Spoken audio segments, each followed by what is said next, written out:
Hola amigos and amigas, welcome to dreamOlé Barcelona. And I'm glad to be here. It's such a beautiful weather out there, which we will get to enjoy in some time. What I'm going to talk about today is B2B marketing strategy. Oops. Yeah, B2B marketing strategy for Pardot.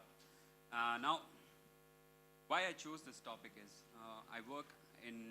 my name is Srijeet, and I work in Blue Infinity as a marketing automation consultant and business analyst. I'm a functional person, and I work with a lot of people who are highly technical, and they do a lot of implementation. The topic always comes up that let's do this implementation, but that is the how. My question is always going back to what we need to achieve so that we know how we're going to achieve that. And the what is what I'm going to cover here. So it's no demos, nothing technical, just the business perspective before you go into any kind of marketing automation application. My Twitter handle is Jeets Ohana. I'm not a Twitterati like most of you. I just retweet or like. That's the most I do. Yeah. Okay. Thank you for that. Yeah. So to start with, let me clear the air about how do we define marketing automation? A lot of people during my conversations today and yesterday have been asking, where do you draw the fine line between automation and then sales? So here what you see is the world outside. It's all right. Okay, so here what you see upside, on the top is the suspects, all right? So that's our world where we don't have any information about our customers or target audience. From there, they flow into, we capture them and we generate a lead. And that is when they enter our marketing environment. And we could capture them through a website or social media channels. It could be landing pages, or it could be outbound activities like you would see here, which could be meetings or one-to-one sessions or phone calls. And then we validate those leads through these two different marketing activities. And then after validating, if they're valid, we try and nurture them. This is where the marketing automation comes into play. So we are trying to nurture them through various journeys. We are trying to score them. So the scoring is basically during the nurturing process. We are trying to map the interactions, trying to capture attributes, and then we are assigning score. And once we say, all right, someone has met that scoring threshold, which could be 100 or 200, depending on how you have set it, we assign those leads, and someone may accept it in the sales environment or decline it. Depending on that, they move on to the sales path, which we know. And accordingly, they turn into an account, contract, or opportunity, and then we have opportunity won or opportunity lost. Now,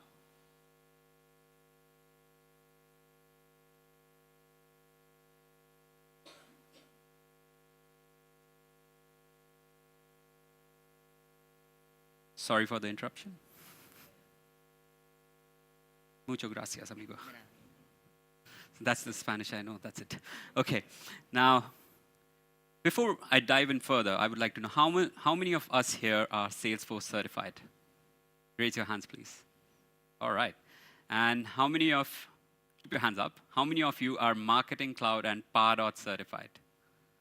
Whoa, that's awesome. And how many of you are now Pardot certified? And how many of you are Pardot consultants? Brilliant. So these are the guys you need to look for when you want to talk about implementation after the session.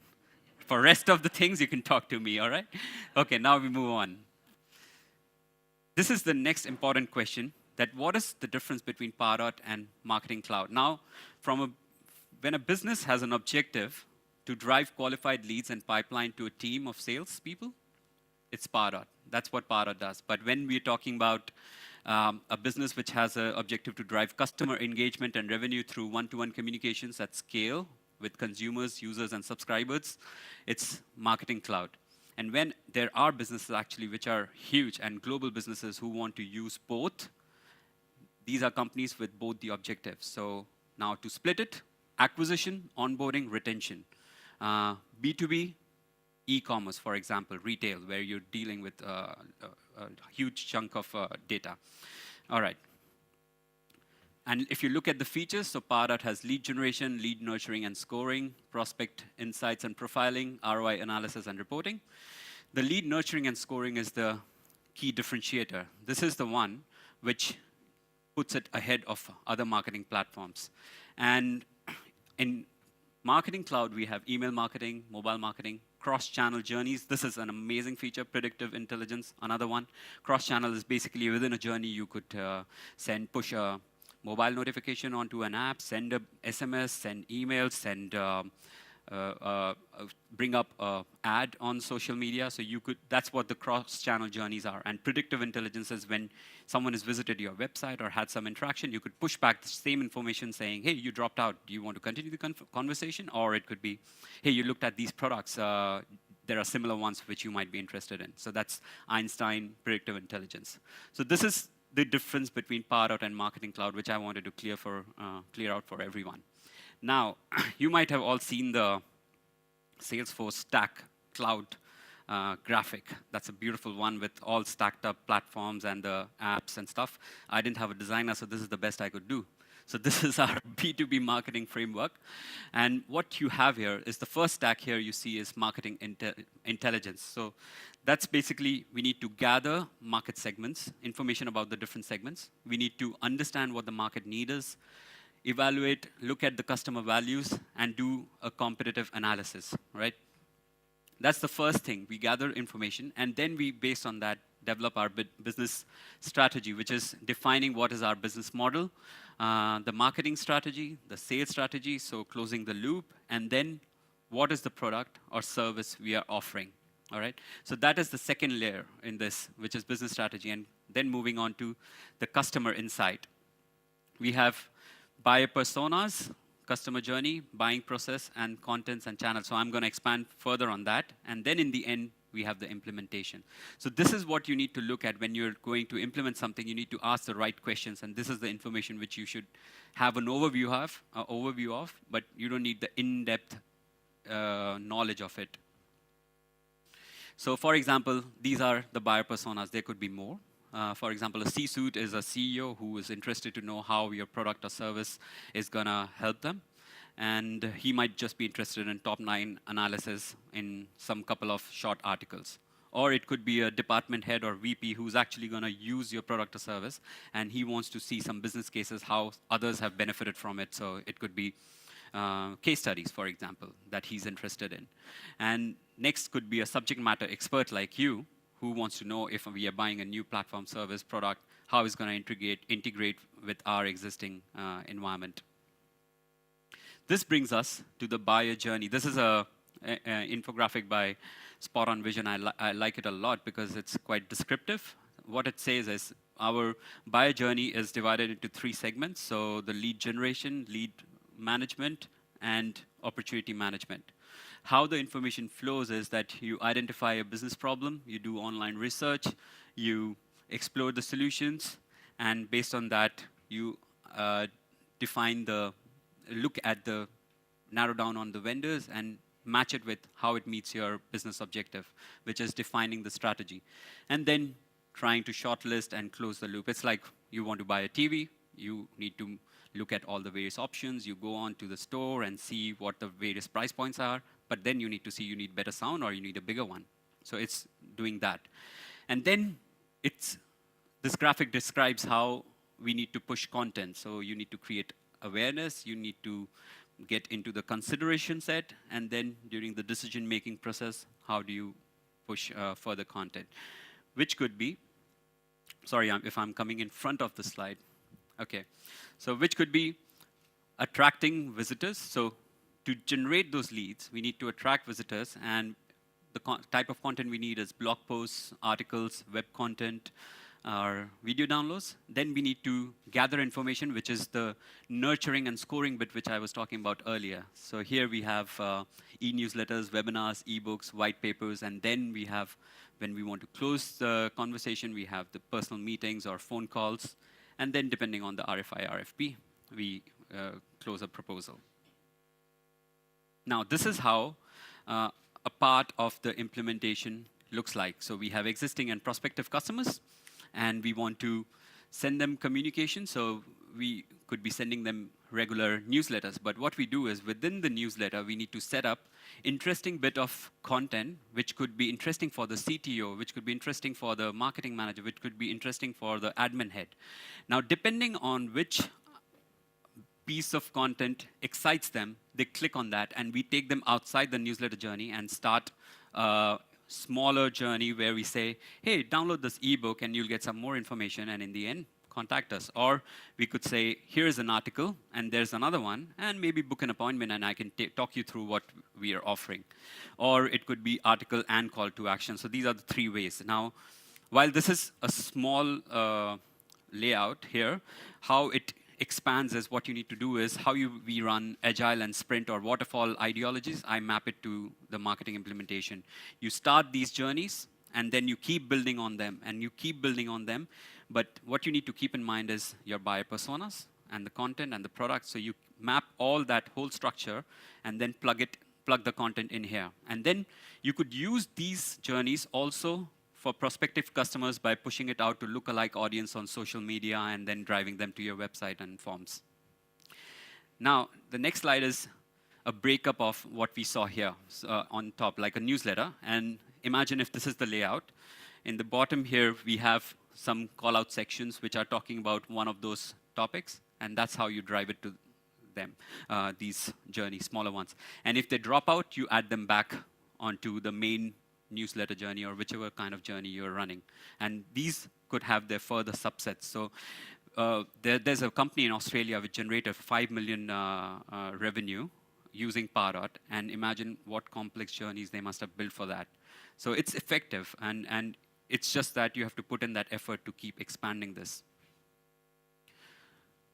And this is what the overall environment of the implementation architecture looks like. So these are your sources: social media, website, EDM, online, content, events. You generate a lead, you nurture them, and during that process, push content, score them. And if they qualify, you go into the RFI, RFP phase. If an opportunity is won, then you start the onboarding journey, retention journey. And this is where some of the bigger companies, instead of using Pardot, they plug in Marketing Cloud. And then you can cross-sell, upsell. And from here, if you see an opportunity is lost, you put them into remarketing and then back into nurturing. So this is what it looks like. This was the slide, and this is what I had to present. And I would be happy to answer any questions, or I would like some of you to ask questions to our Pardot consultants who would have more knowledge and experience in implementing some of the stuff which is I'm talking about here. Yep, so any questions? Yeah, Tony.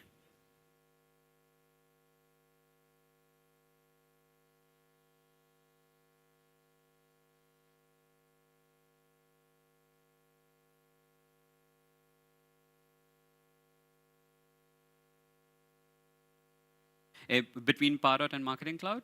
See, the generation bit is similar, I would say, right?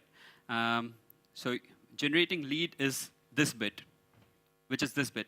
You could do it through MailChimp, you could do it through CRM with web-to-lead form, or you could do it through Pardot form or Marketing Cloud form. The key differentiator starts happening when we come into play of nurturing.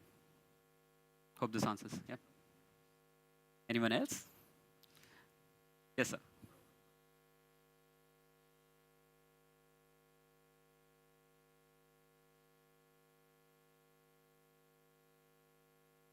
Correct. So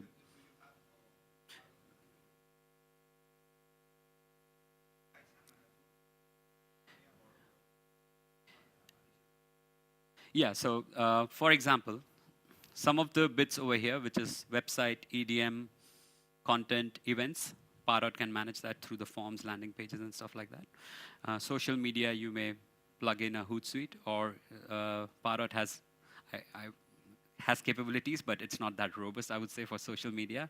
And what you do is you use the tracking codes to trigger whenever someone clicks on your social media pages or tweets or anything, you track that information through the tracking codes. And yeah, so that's the key difference. So there are capabilities, but they're not that robust. Yes, sir.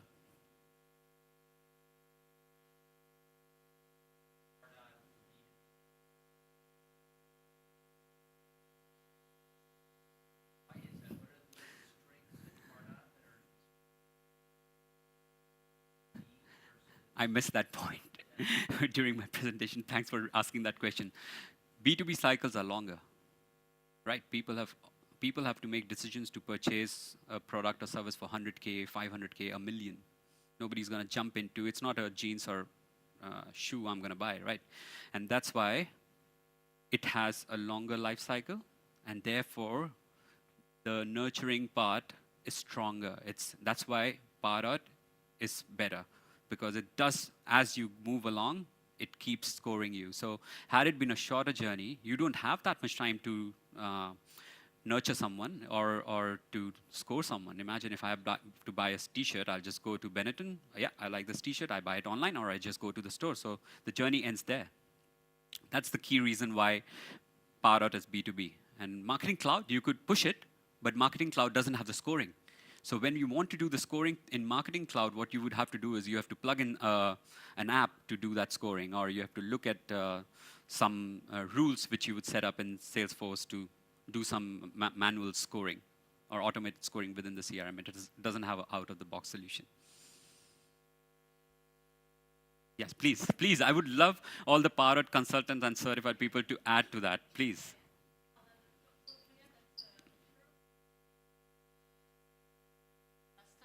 Tools that Salesforce bought, and then they had to differentiate them. So one could say that this difference is kind of artificial, but I'm like to cover myself with a forward-looking statement.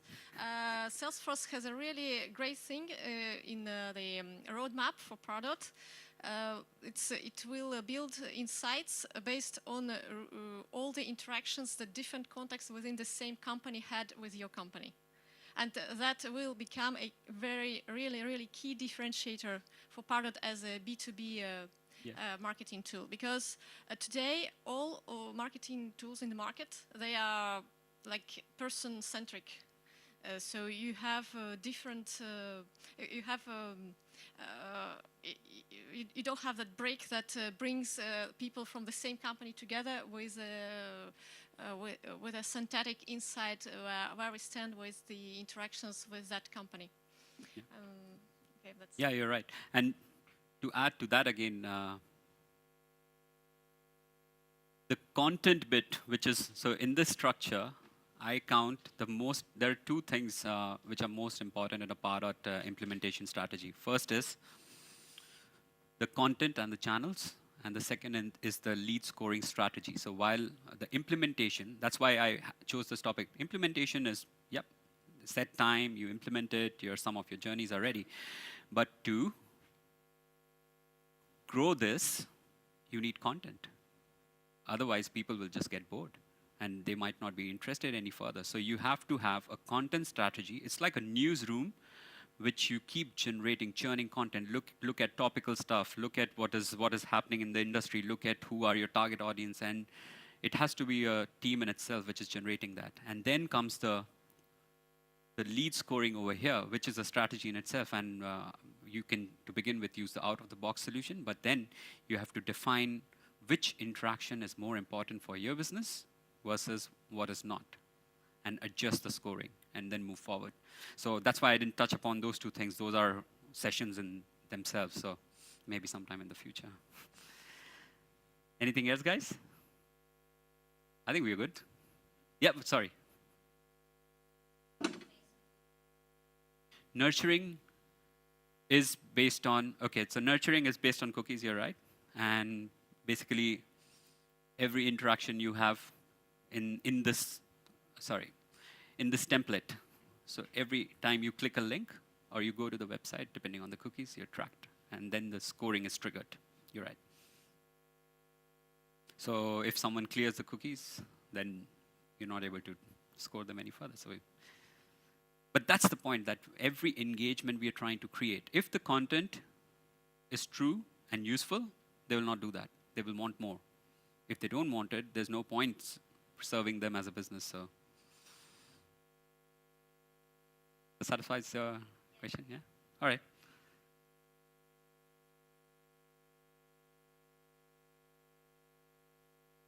Yeah.